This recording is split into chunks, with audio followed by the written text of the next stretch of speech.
Hi everybody and welcome to another edition of Yorkshire Bike Mechanics YouTube channel. Today we've got a really simple one. We're going to change a rear cassette. Let's crack on.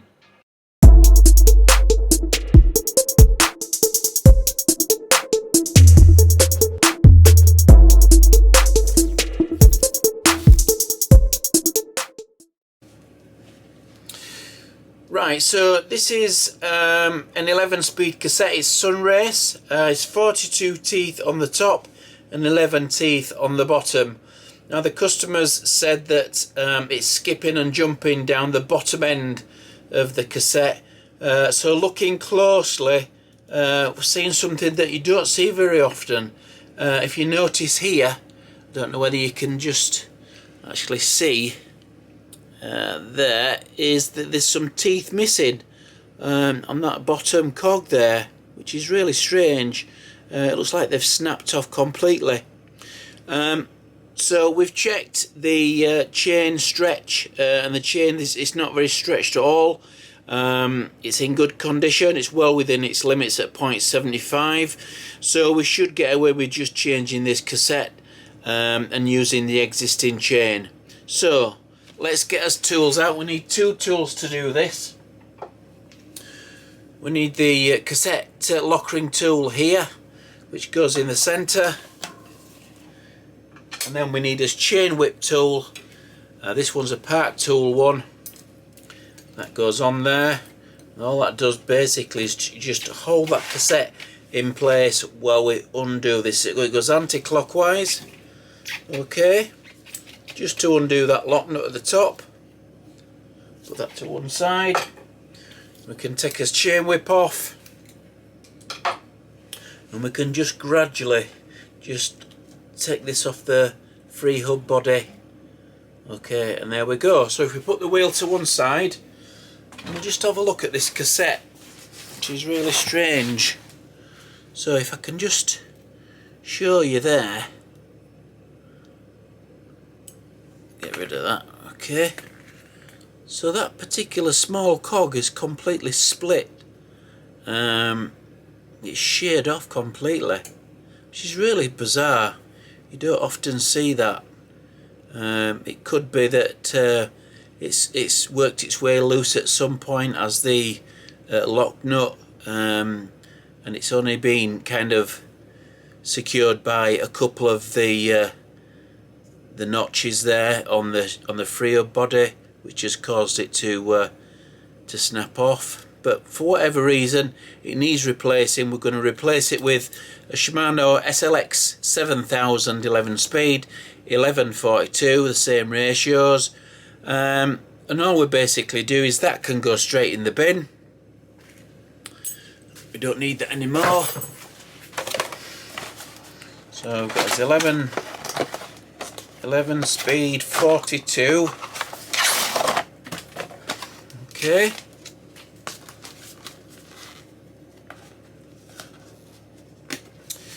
This is actually a little bit of a better quality cassette than the Sunrace that we've taken off. Pay a little bit more for it, but it is quite good quality. So, and it's the standard SLX cassette. So there's an insert that with the inside. Okay, we take that ring off there, put that to one side, and take the outer ring off there. Okay, and we can pull this out completely. Now I find it best to try and keep it in the same place. So if we turn that over, we'll find that that should drop out with a little bit of persuasion. Okay, which it does. So you can see all these teeth are actually lined up where they should be, which means that if we're careful, we'll just be able to drop it straight on to the rear wheel. So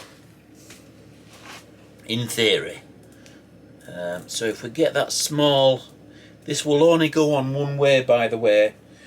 You can't put it on the wrong way. If it doesn't go on, then it's not in the right place. But if you look at the teeth, you can see that there's one small out of all these, out of all them notches there, those retaining notches. there's only one small one, so it helps if you locate that on your cassette that you're putting on, okay, which is easier to find. It's the smallest one, and we just basically bob it on there, and if we're careful we should be able to get that all the way down. That's the idea anyway. There we are. Okay, so the other thing that we need to do, we're going to take this top ring, and that goes on. There's also a small notch there, so that goes, make sure I need to go that's a small notch there, so that's needs to go into the right place. Okay, and double check that it is there. There it is. Okay, really important. Okay, so what we need to do is we need to make sure that this top ring is slightly proud of where it screws in. There's like a small spacer that needs to go at the back.